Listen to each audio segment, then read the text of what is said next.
What's going on, YouTube? I'm One Handy Dude. This video is going to be the first in a comprehensive series on bathroom renovation. I will walk you through start to finish, A to Z, on how to do everything. I'll share any tips and tricks along the way, and also at the end of the series, I'll provide a cost breakdown on exactly what I spent for this whole renovation. Quarters are a little tight in here, so I'm going to do my best to get the right angle to share with you every step of the way, and keep you well informed and included. So first things first is going to be demo. And if you've spent any time on HGTV, you've probably seen demo day. That is not how demo is supposed to be done. There's no swinging of sledgehammers. I don't even have a sledgehammer here. Think of demo as surgical deconstruction. It's a lot safer, you won't be as tired, and you'll be left with a cleaner work area, as well as a better conditioned space to then start your reconstruction in. So first things first, I'm going to pull out this shower door and get started on that. Also, construction creates dust, and you want to make sure that you have a way of managing or mitigating that dust. What I've done is I've set up a box fan in the window, blowing out, sealed around it, and then I have another window on the other side of the house with a box fan blowing in to create positive and negative pressure to flow all the dust out. So I'll get that fan fired up, and then we'll get rock and rolling. So this style shower door is hung by wheels on the inside of the top track. To remove them, you just lift the doors and pull them off the track. The upper track's held in place by the weight of those doors, so with them removed, I push up and wiggle the track in place. The two side frames are secured with a few screws and an excessive amount of silicone. You'll see me struggle quite a bit with the left side in a moment. I remove the screws and slice through the silicone to remove the frames.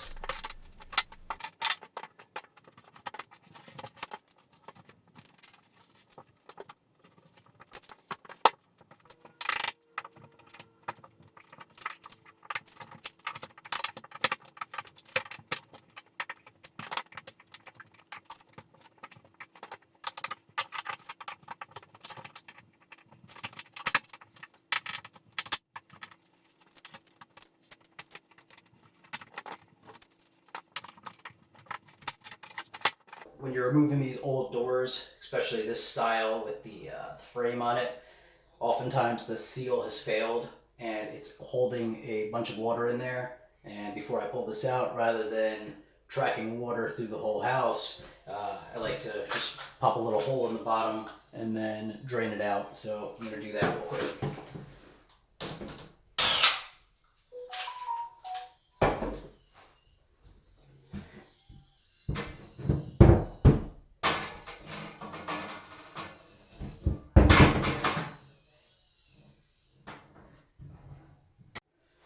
Alright, so now that we got the door out of the way, next step is going to be to remove the toilet. First things first, I'm going to be shutting off the water valve.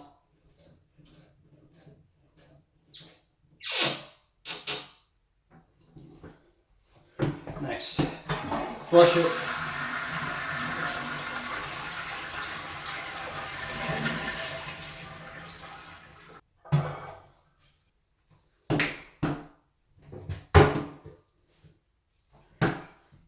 Next, remove the connections.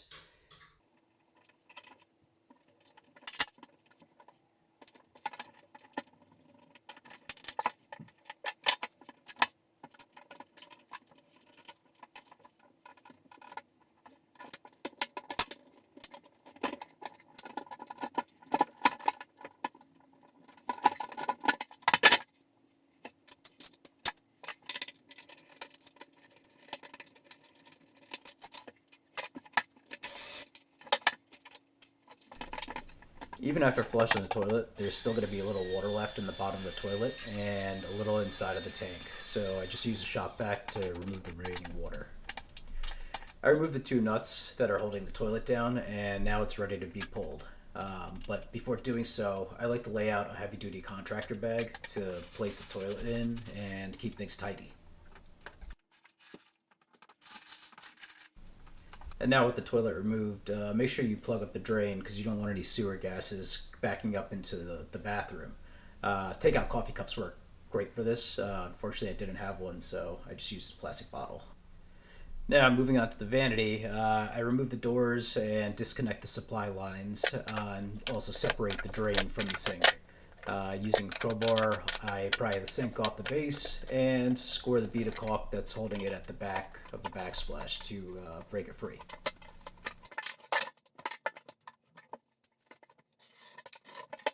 Alright, so I got the shower door out, the toilet, and the vanity. Now I have a little bit more working room. Next thing on my list is going to be to start removing the tile.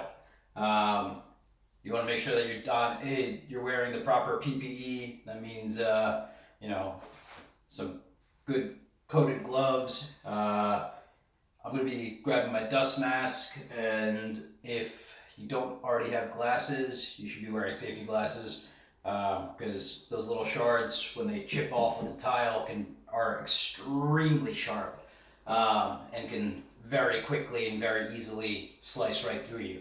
And you don't want that in your eye either. So let me get this on.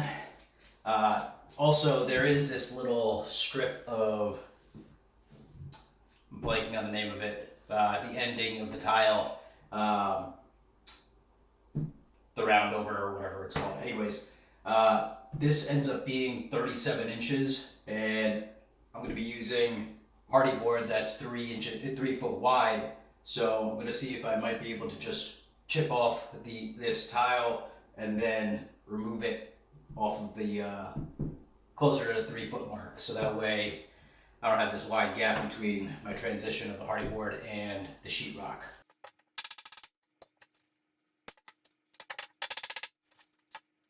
So it looks like it lucked out where I am going to be able to remove that end piece and get the 3 foot. So sweet, something worked out.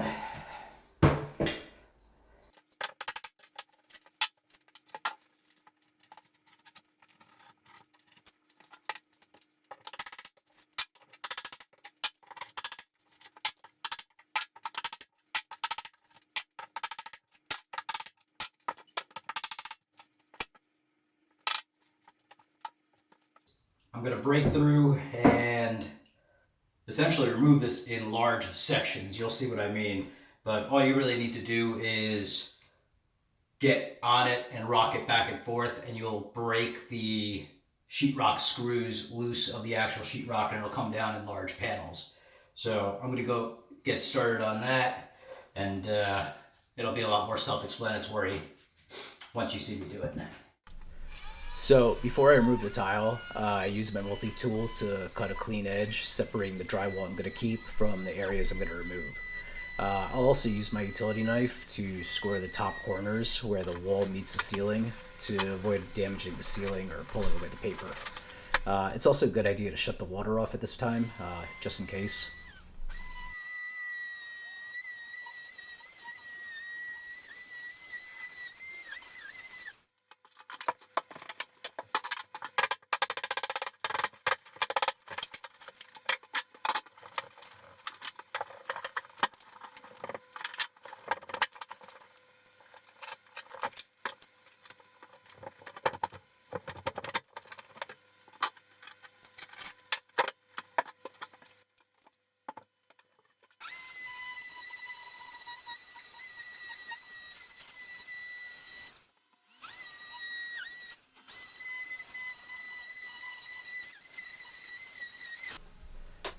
This lower area tile would be too large to pull off as a whole panel, so I use my hammer to essentially cut it in half.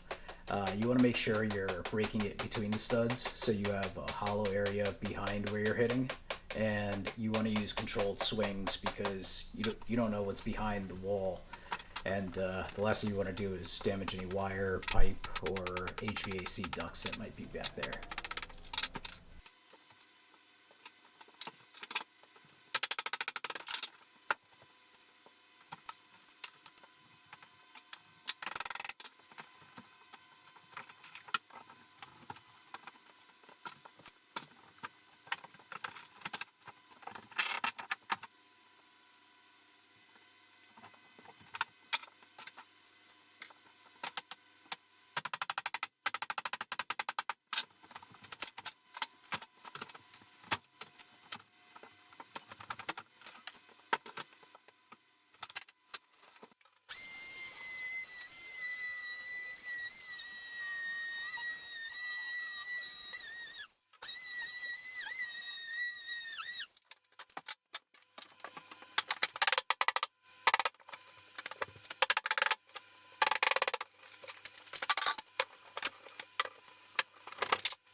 So it's nice to get these large panels off the wall, and if you're able to easily carry them out to the trash this way, that's definitely the way to go. I personally prefer breaking them down into more manageable and lighter pieces. To do so efficiently, I use my hammer and tap the back side of the panel along one of the grout lines. This encourages it to break along that line, and I find it much easier to pack a box with these consistently shaped pieces versus a bunch of odd shaped, jagged pieces.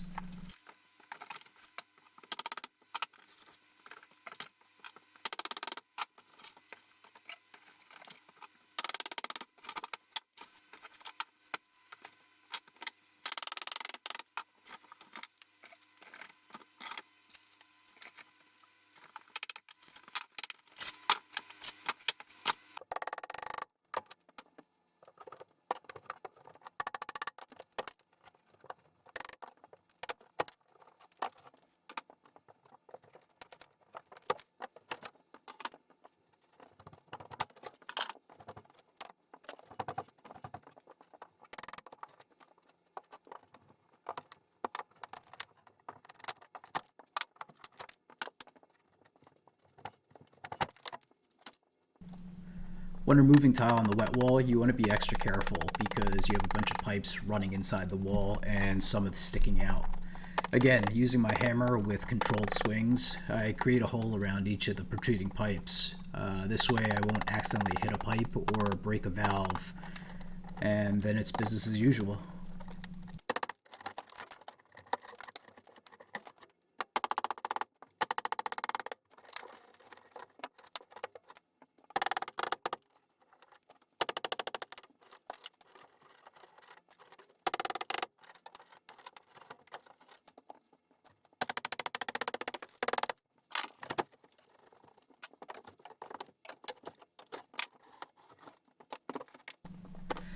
I bet you can't guess what one of my most used tools is, whether I'm in the workshop or on a job site.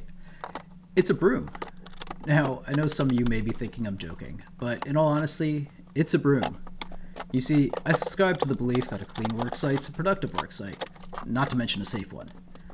I don't want to be tripping or slipping over debris, let alone kneel in it, and nor do I want to unnecessarily track it through the house and spread the mess I'm making. So I'll often take a few seconds to sweep and tidy, and I find that it drastically improves my ability to work effectively. I encourage you to make it one of your most used tools as well.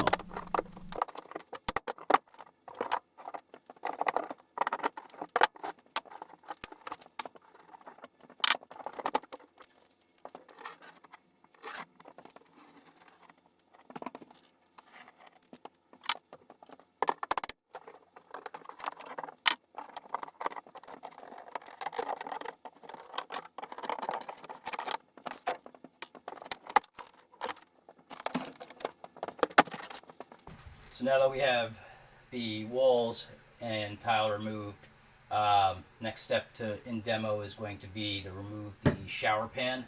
It is held in by screws at all the studs. It looks like they used drywall screws. That's a big no-no, but clearly they held up. While removing the screws that hold the pan in place, it'd also be a good idea to remove any screws that may interfere with the pan being pulled. The pan to drain connection is just a rubber gasket that seals the two together. After slightly lifting the pan, I gently tap it down with a flathead and free the pan.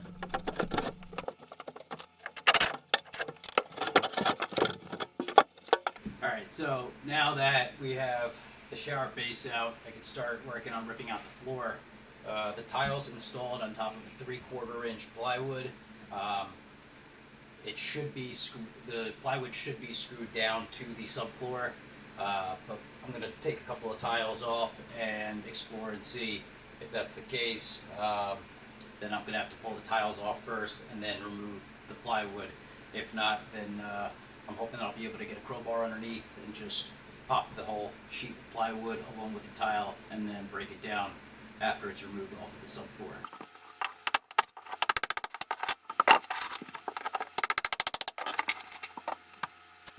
Alright, so I stand corrected. It's not 3/4 inch plywood. that's on here. It looks to be thin set and hardy board, and then the tile mortar and the tile in that order. So unfortunately it is screwed down, so I'm gonna have to break this up by hand in pieces. It gets a little messy. You want to make sure that you're protected with glasses and hearing protection, your mask, because things are gonna fly.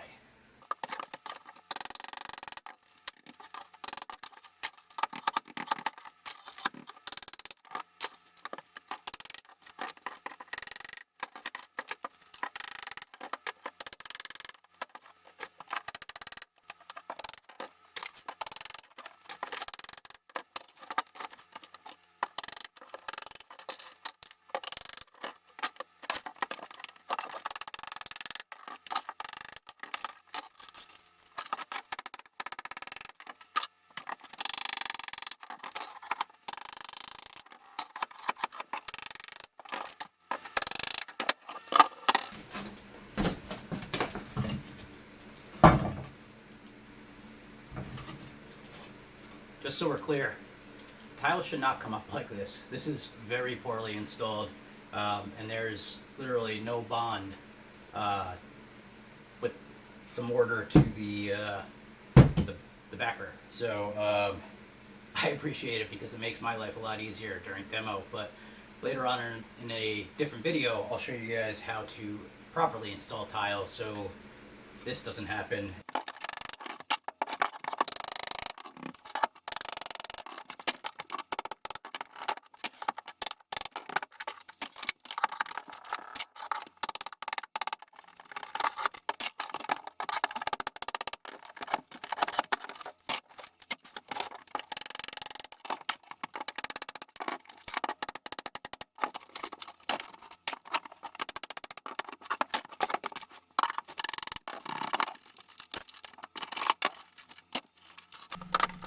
Since most of the mortar pulled up with the tile, I was able to remove a good amount of the screws holding the hardy backer down to the subfloor. After removing the screws I broke up and removed the backer using a couple of pry bars and a hammer.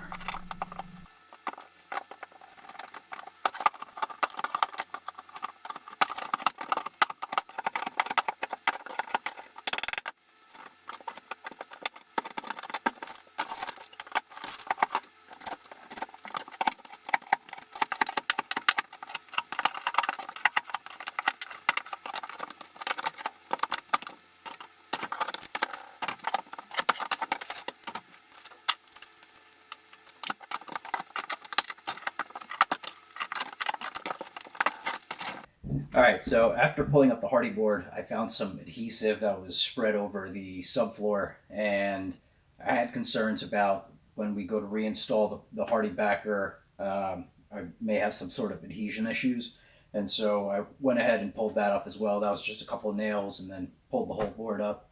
And then also I went off of camera and removed all the drywall screws that were left behind from the wallboard. And that basically wraps up demolition. Now we have a clean palette to start our reconstruction on, and we can kind of walk through and see what sort of damage or issues we run into and fix those obviously before we begin reconstruction. So that wraps up demo. I hope you got something out of this video. Hope you enjoyed following me on this process. Make sure to like, comment, subscribe, hit that bell notification, and till next time, I'm One Handy Dude. Have a good one.